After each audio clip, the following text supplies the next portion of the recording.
You think you can just walk away from this? You better start talking now!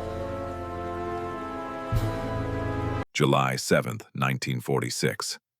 A KKK Grand Dragon called Bumpy Johnson a monkey at a whites-only club in Manhattan, laughing in front of 20 men. What Coleman Wade didn't know, Bumpy had spent 6 months gathering every secret, his hidden camp, his crimes, his targets. Wade had 12 hours before everything he built would face destruction. What was Bumpy Johnson about to do? To understand how it all led here, we goes back to where it truly began. July 7th, 1946, 9:47 at night. Bumpy Johnson pushed open the brass door of the Cotton Club in Midtown Manhattan. Cuban cigar smoke hung thick in the air, yellow lights casting shadows across mahogany tables. Billie Holiday's Strange Fruit played low from the corner stage. Bumpy was 40 years old, wearing a black Armani vest. His eyes moved across the room, cataloging faces, exits, weapons. Solomon, the Jewish club owner, stood near the private room entrance. His hands were shaking. Sweat ran down his neck. He'd invited Bumpy for a business introduction, but hadn't known what kind of men were inside. The door opened. 20 pairs of eyes turned toward him. Conversation stopped. 20 white men in expensive suits, Georgia accents, bourbon glasses. One man stood up slowly. Coleman Wade. 53 years old, gray vest, gold dragon ring catching the light. Who let this Negro in here? Wade's voice cut through the silence. This is a private party, whites only. Same rules we have back home in Georgia. Solomon stepped forward. Mr. Wade, this is Bumpy Johnson. I invited him. He's a businessman from Harlem. Wade cut him off. I don't do business with monkeys. He took 2 steps toward Bumpy. Get him out of here, like the trash he is. Wade turned his back, poured bourbon, raised his glass. Somebody spray disinfectant after he leaves. Keep our club clean. One man laughed out loud. 3 men looked uncomfortable. 10 men smiled, enjoying the show. Bumpy's face didn't move. His eyes swept across the room, memorizing every face. 7 seconds of silence. Then a smile appeared. Not friendly. Not angry. Calculating. The smile of a man counting the days his enemy had left. Mr. Wade, Bumpy said quietly. I apologize for the intrusion. I'll leave you gentlemen to your celebration. He turned toward the door. Slowly, his shoes clicked on the wooden floor. Click, click, click, like a countdown clock. Solomon saw that smile and his blood went cold. He'd seen it before. 1938, when Dutch Schultz insulted Bumpy. 2 weeks later, Schultz vanished. Outside in the hallway, Bumpy stopped. Coleman Wade has 12 hours. Solomon's mouth went dry. 12 hours until what? Bumpy didn't answer. He walked toward the exit. The Lincoln Continental sat outside, black paint reflecting streetlights. Illinois Gordon sat in the driver's seat, Bumpy's most trusted driver. He saw Bumpy's face and knew immediately. Something bad had happened. Bumpy climbed into the back seat. Illinois started the engine, pulled into traffic, heading north toward Harlem. For 5 minutes, neither man spoke. Bumpy stared out the window. His right hand tapped against the door. Tap, tap, tap. Illinois had seen this before.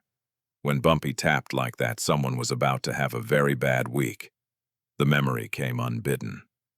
Bumpy was 8 years old. Mississippi, 1914. His father worked cotton fields for a white plantation owner named Hutchins. One day, Hutchins accused Bumpy's father of looking him straight in the eye, said it was disrespectful. Hutchins beat him with a cane in front of the entire field. Young Bumpy ran forward, jumped on Hutchins's back. Hutchins threw him off, stepped on his hand, broke 3 fingers. Later that night, his father wrapped his son's hand, looked him in the eye. Don't ever hit when you're angry. Wait. Wait until you're cold as ice. Then you hit once. Only once. But you make sure that one hit finishes it. Bumpy never forgot. Illinois, Bumpy said finally. Call a meeting, Red Rooster, right now. Everyone. Everyone who matters. Jerome needs his camera equipment. Willie needs his account books. Marcus needs his lockpicking tools.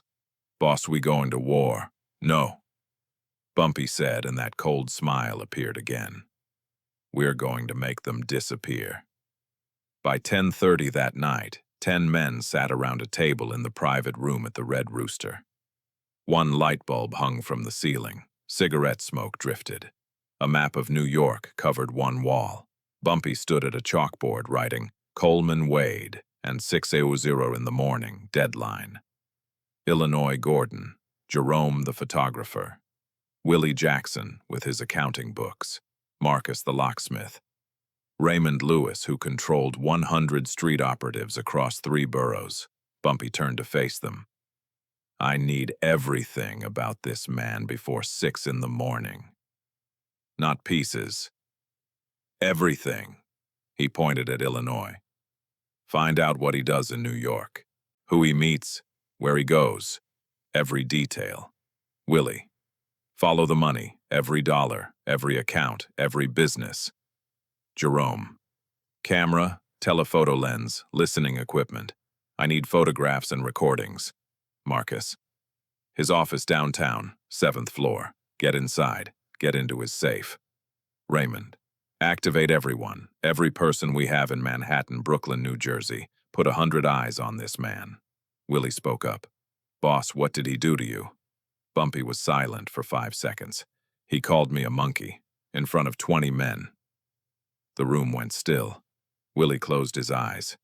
He doesn't know what he just did. He will know, Bumpy said, before the sun comes up. 7 hours, no second chances, no failures. Go. Marcus reached Wade's downtown office building at 11:15 that night. 7th floor corner office, dark windows. He wore a janitor's uniform, carried cleaning supplies, had keys to every office. Been cleaning here twice a week for 3 months. Nobody noticed him. Invisible. He unlocked Wade's office, flashlight beam cutting through darkness. The safe sat behind a painting of a Georgia plantation. Marcus had watched Wade open it twice. 234467. Click. The safe door swung open, 3 folders inside. Georgia Operations, NJ Camp, Northern Expansion. Jerome appeared in the doorway, camera ready. 15 minutes, 47 pages photographed. At 11:30, they locked the safe, left everything exactly as they'd found it. Dorothy worked as a secretary at Mitchell & Sons, a law firm handling Wade's business. At 12:30 in the morning, she returned to the office, used her key, found the file, Heritage Social Club or incorporation documents. 23 names, 23 members, the KKK, hiding behind a social club. She copied every name by hand. Her motivation was personal. Her younger brother had been beaten by the KKK in Georgia in 1944, left permanently disabled. Tonight was her chance to hurt them back. James drove a taxi in Newark. At 1:00 in the morning, he picked up 3 drunk men outside a bar. They were loud, careless. Next Saturday, meeting 8 at night, one man said. Boss says we're finally going to teach those Newark Negroes a lesson. James drove them to their addresses, memorized each location. After dropping the last man off, he followed him. 10 miles outside Newark to a wooded area, down a dirt road, 4 wooden buildings, 1 storage shed. An open area where crosses had been burned. He pulled out paper, drew a map. Every building, every path, every detail. Samuel worked as a porter at the Plaza Hotel. At 2:00 in the morning, Coleman Wade made a phone call from his suite. Samuel was in the hallway delivering towels close enough to hear. 23 members confirmed, Wade said. Weapons sufficient for 100. Newark is the first target. Samuel stood frozen, listening. When Wade finished, Samuel went to the service phone, dialed. Mr. Johnson needs to know. 23 people, full weapons. Newark is first. O'Brien was Irish, worked for New Jersey State Police, hated the KKK. At 3:00 in the morning, he received a call from someone in Bumpy's organization. Need everything your department has on KKK activity in northern New Jersey. O'Brien pulled files his superiors had ignored for months. Reports of suspicious gatherings, complaints from Negro families, license plates. He photocopied everything met Bumpy's man at an all-night diner. Make them pay, O'Brien said. By 5:45 in the morning, Bumpy sat in the Red Rooster drinking his 7th cup of coffee. His men returned one by one. Jerome placed a folder on the table. 47 pages. Coleman Wade, full dossier. Bumpy opened it, began reading. Identity Grand Dragon of Georgia, KKK. 8,000 members, 14 lynchings, 3 textile mills worth $2.1 million. New Jersey camp, 40.7 miles from Newark. 23 members. Meeting every Saturday at 8 in the evening. Weapons stockpiled. First attack planned August 15th. Money flow $50,000 per month from Georgia through 3 bank accounts. Laundered through Heritage Social Club. Plans New Jersey, then New York, then Pennsylvania. 50 camps within 3 years. Weaknesses. Arrogant. Underestimates northern resistance. No backup plans. Son attends Harvard. Bumpy finished reading, looked at the clock. 6:02 in the morning. That smile appeared again. Perfect. He's no longer unknown. He's a target. Willie pulled out a notepad, began sketching. 4 arrows pointing at Wade. Arrow 1 political, Powell plus FBI. Arrow 2 legal, IRS plus New Jersey police. Arrow 3 criminal, Lansky plus 15 men. Arrow 4 economic. Strike in Georgia. Hit him from every direction at once, Bumpy said. Don't give him time to react. He picked up the phone. 7 in the morning. Adam Clayton Powell answered, voice thick with sleep. This better be urgent. There's a KKK camp 40 miles from Harlem, Bumpy said. 23 members, weapons for 100 people. They're planning to attack Newark. Silence. Then Powell's voice suddenly sharp. You're certain? I have photographs, documents, membership lists, everything you need. Call the FBI immediately, Bumpy continued. Wake them up. Make it a national emergency. Consider it done, Powell said. At 8 in the morning, Bumpy sat in a small coffee shop. Meyer Lansky walked in, sat across from him. Bumpy pushed a manila envelope across the table. 12 photographs. The camp. Crosses burning, swastika symbols. Lansky opened the envelope, went pale. His hands shook. He'd lost 12 family members in the Holocaust. Where? Lansky asked. 40 miles from Newark. I'm exposing them publicly. But before that happens, I thought you might want to encourage them to leave voluntarily. How much time? 6 hours. Don't kill anyone.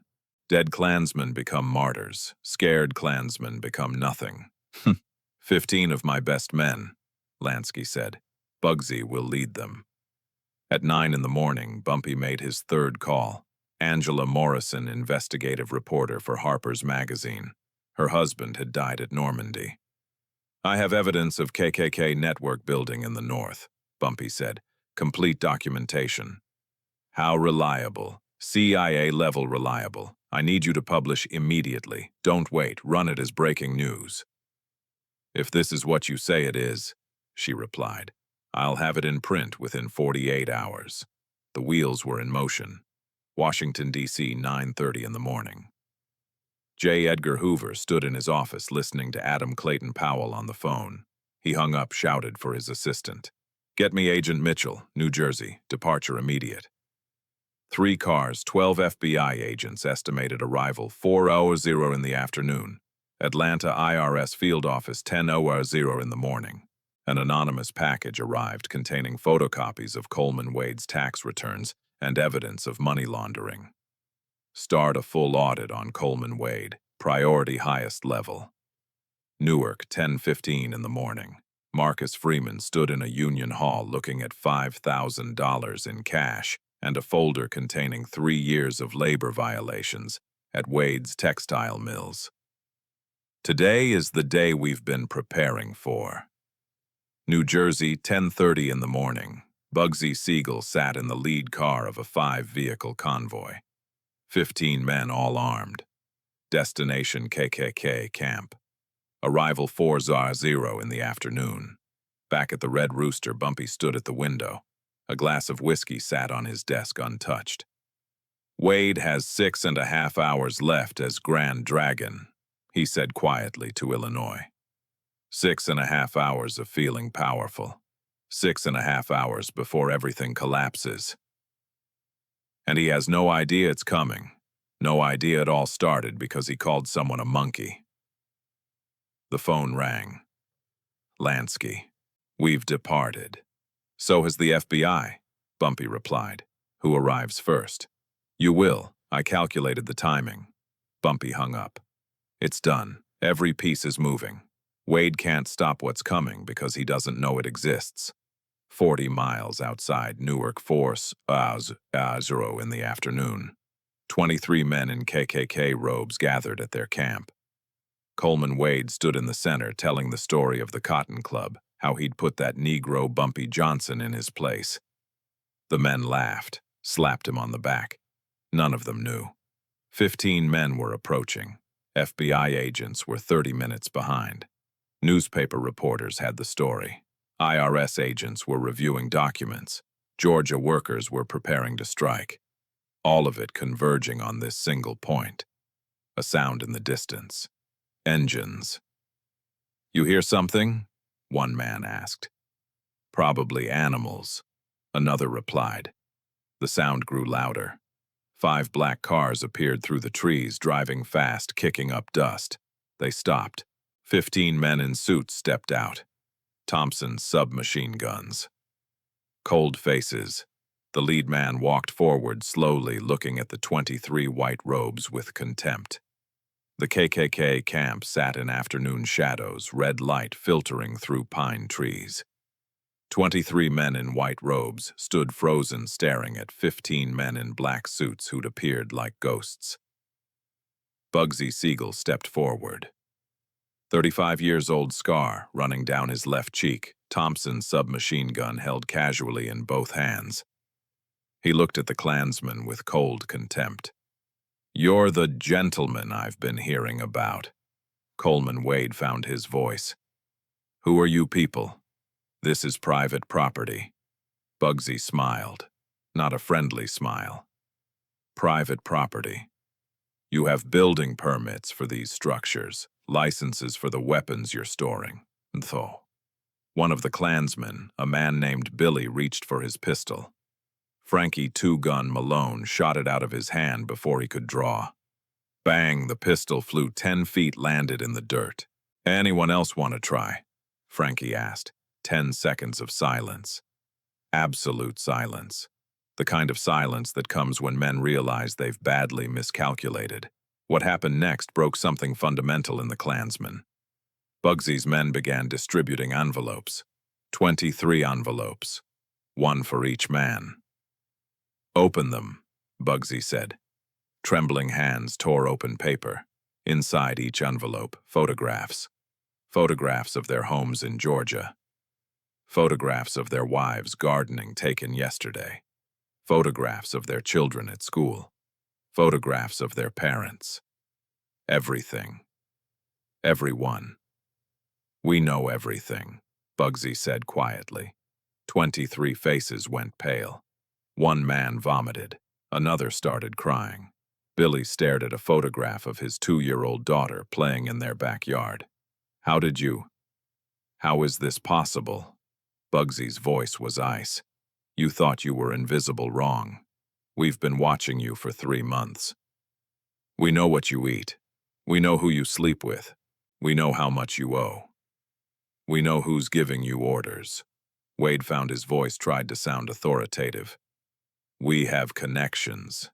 We have the law on our side. Bugsy laughed, a terrible laugh that made several men step backward. The FBI will be here in 30 minutes, he said. The New York Times is writing the story right now. The IRS is auditing your financial records. Your 417 workers in Georgia went on strike 10 minutes ago. Wade's legs gave out. He dropped to his knees, not from pain, from something worse, the complete loss of hope. The realization that everything he'd built was gone. Bugsy let that sink in for a moment before continuing. You have two choices, he said. Only two. Choice one, stay here, wait for the FBI, spend the next 20 years in federal prison, watch your families receive copies of every photograph we have of you in those robes. Choice two, you have 30 minutes to pack your belongings. You leave New York and New Jersey. Forever. If we see any of you again, if we hear about Klan activity in this area again, we won't be this polite. Wade struggled to his feet. We can't just run. We can't, Billy interrupted him. I have a wife. I have a 2-year-old daughter. I'm not going to prison for this. He threw his robe on the ground, started toward his car. 4 other men followed him immediately. Wade turned on them, rage and desperation in his voice. You cowards, you're a disgrace to your race. An older man, 60-plus gray hair, grabbed Wade's arm. You led us into a trap. They know everything. They've been watching us for months. This is your fault. Bugsy checked his watch. 25 minutes left. That broke the dam. Men scattered toward their vehicles, throwing robes aside, grabbing personal belongings, desperate to escape before the FBI arrived. Within 15 minutes, 18 men had fled. Only Wade and 5 others remained standing in the clearing, trying to decide what to do. We stay, Wade said. We tell the FBI we were threatened. We explain the weapons, one man asked. Explain the documents. Explain why we're dressed like this. At 4:30, the sound of engines approached from a different direction. 3 black sedans, federal plates. Bugsy looked at his watch. Time's up. He gestured to his men. They melted into the trees, vanished as quickly as they'd appeared. Gone. Wade stood frozen as the FBI cars pulled into the clearing. Agent Mitchell stepped out. 42-years-old veteran of World War II, eyes like steel. He'd seen concentration camps in Europe, knew what organized hatred looked like. Coleman Wade.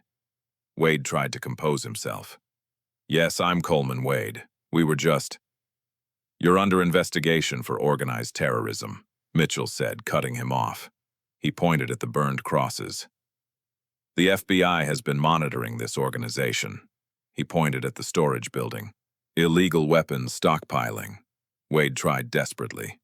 We were threatened. 15 men just left. They had guns. What were their names? Mitchell asked. I don't know. You don't know the names of 15 men who just threatened you. Wade had no answer. Mitchell pulled out handcuffs. Coleman Wade, you're under arrest. The 5 remaining men were also arrested, handcuffed, placed in separate vehicles. In the back of the FBI car, Wade's phone rang. His mill manager in Georgia. Sir, we have a serious problem. Total strike. All 3 mills. Complete shutdown. Wade's voice was barely a whisper. How is this possible? Someone from New York, union organizer, has documentation of every violation we've ever committed. IRS agents are here right now. Wade closed his eyes, whispered one word. Bumpy Johnson. Back in Harlem, Illinois walked into the Red Rooster at 6:30 that evening. Bumpy stood at the window looking out over the neighborhood. Illinois spoke quietly. Camp is empty. 18 fled New York. Wade arrested. Willie entered next. All 417 workers on strike, costing Wade $10,000 per hour. Jerome. New York Times running front page story tomorrow morning. Harper's Publishing next week. Raymond. Wade's son at Harvard is crying in his dorm room. Changed his name. Bumpy stood motionless, face showing nothing. Boss, we won, Illinois said. Bumpy turned slightly. We didn't win, Illinois. We sent a message. He looked back out the window, voice quiet but carrying weight.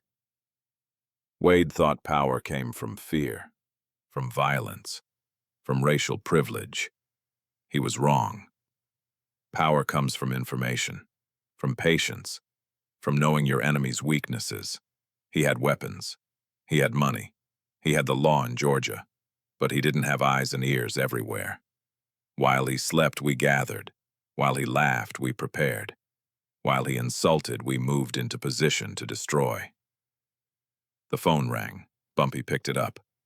Johnson. Wade's voice. Broken. Desperate. This was you, wasn't it?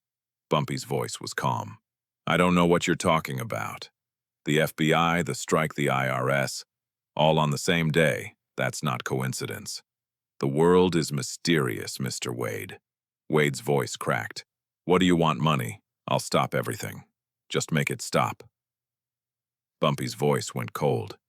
I don't want your money. I want you to remember a lesson. Never underestimate people you can't see. You called me a monkey. Who am I? Nobody toots him. I'm the man that 100,000 people in Harlem trust. The man the FBI cooperates with. The man the mafia respects. And you're just a racist who mistook privilege for power. 12 hours ago, you were a grand dragon. Now you're a prisoner. 12 hours ago, you had an empire. Now you have nothing. 12 hours from now, everyone will know what happens when you make the wrong enemy. Bumpy hung up. 2 weeks later, Wade was released. Insufficient evidence for federal charges, but enough to destroy his reputation. Plaza Hotel room, 4/12/11 at night. Wade sat on the bed. He'd lost 15 pounds. His beard was unkempt. Dark circles under his eyes. On the bed sat a brown envelope. Inside, 50 photographs. Every KKK meeting, every document, every member, 6 months of surveillance. And a handwritten note, Mr. Wade. Every secret you thought you had, I knew 6 months before you were arrested. The invisible people you never noticed were working for me. You lost everything in 12 hours. I spent 6 months preparing. You reacted. I planned. Next time you insult someone, make sure they don't have eyes everywhere.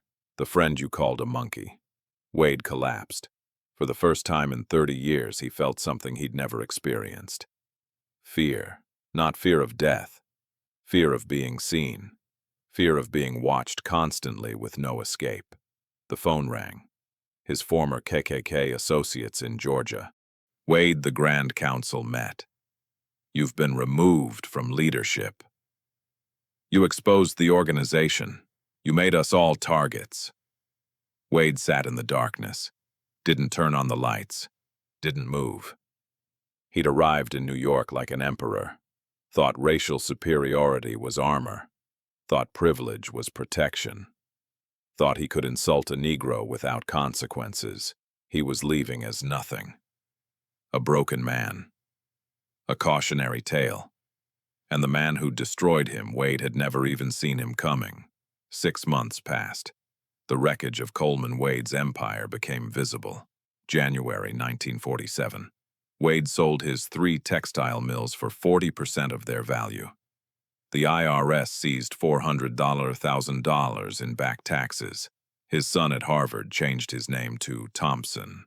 When asked about his father, he said, "My father died in 1946. Of the 23 KKK members, 15 had left the region. 5 were under FBI surveillance. 3 committed suicide. A letter arrived at the Red Rooster in February. Return address, Boston University School of Law. Bumpy opened it. Billy, the young Klansman who'd run first. Mr. Johnson, thank you. You saved me from a path that would have destroyed my life. I'm studying law now. I want to become a civil rights attorney. I want to fix what I helped break." Bumpy read it twice, folded it carefully. Illinois watched him. "Boss." Bumpy's eyes softened. "This is real victory, Illinois. Not destroying your enemy. Turning your enemy into an ally." The meeting happened in February 1947, 11 in the morning at the Red Rooster. Wade had requested it. Wade walked in, barely recognizable. He'd lost 30 pounds, hair completely gray. Old vest frayed at the edges. He sat down. 30 seconds of silence. Why didn't you kill me would have been simpler. Bumpy's voice was calm. Killing you would have been an easy escape. I wanted you to live. And remember. Remember what? That power doesn't come from skin color, privilege, or violence. Where does it come from? Understanding how the world actually works. Bumpy continued. You had weapons, money, the law, but you didn't have eyes and ears. The janitor you never looked at opened your safe. The secretary you treated like furniture copied your files. The taxi driver you spoke freely around followed you to your camp. You built power on fear. I built mine on loyalty. You threatened people. I respected them. You hid in darkness. I understood that darkness hides everything. Wade's voice was quiet. How did you know everything? When you laughed at the Cotton Club, 100 people were already watching you. Had been for months. The 12 hours wasn't preparation. It was activation. Wade looked at his hands. Can I make this right? Bumpy's voice went cold. No, you can't return the lives you took. But you can do this disappear. Live quietly. Never return. And every time you feel hatred based on skin color, remember someone is always watching. Wade stood, extended his hand. Bumpy didn't take it. Wade nodded, walked out. Nobody in Harlem ever saw him again. By August 1947, the lessons had spread. Bumpy sat in a coffee shop with Adam Clayton Powell. What happened to Wade's mills? Powell asked. The workers bought them, Bumpy replied. Formed a cooperative. Wages increased 40%. Powell shook his head. You accomplished more in 12 hours than I've accomplished in 10 years. You laid the foundation, Bumpy said. I just applied pressure at the right points. A young man approached. 18 years old, eager face, notebook in hand. Mr. Johnson, how do you always win? Bumpy was quiet. I don't always win, but I always prepare. What's the difference between reacting and acting information? Wade reacted based on skin color, hot emotion, instant insult. I acted based on knowledge, knowing who he was, what he did, where he was vulnerable. He lost control for 5 minutes at the Cotton Club. I spent 6 months preparing to destroy everything. Ah, that's the difference, the young man wrote frantically. So power is patience. Bumpy shook his head. Power is understanding. Patience is just a tool. Powell added, that's why the Klan can't operate in the North like they do in the South. In the South, they control the police, the judges, the politicians. In the North, they don't control the invisible people. The people who clean offices, serve drinks, drive cars. Those people work with Bumpy, and Bumpy respects them. The young man looked up. Will this always work? Bumpy's answer was measured. No strategy works forever. The world changes. But one principle stays constant: never underestimate people you can't see. Wade learned that too late. Lost everything because he insulted the wrong person. July 7th, 1946. One insult. 12 hours later, his empire was gone. Not because I was stronger or richer. Because I had better information, better preparation, better understanding of how power actually works. Powell raised his coffee cup. To invisible victories. Bumpy raised his. To the people who make them possible. The young man closed his notebook, stood, walked away.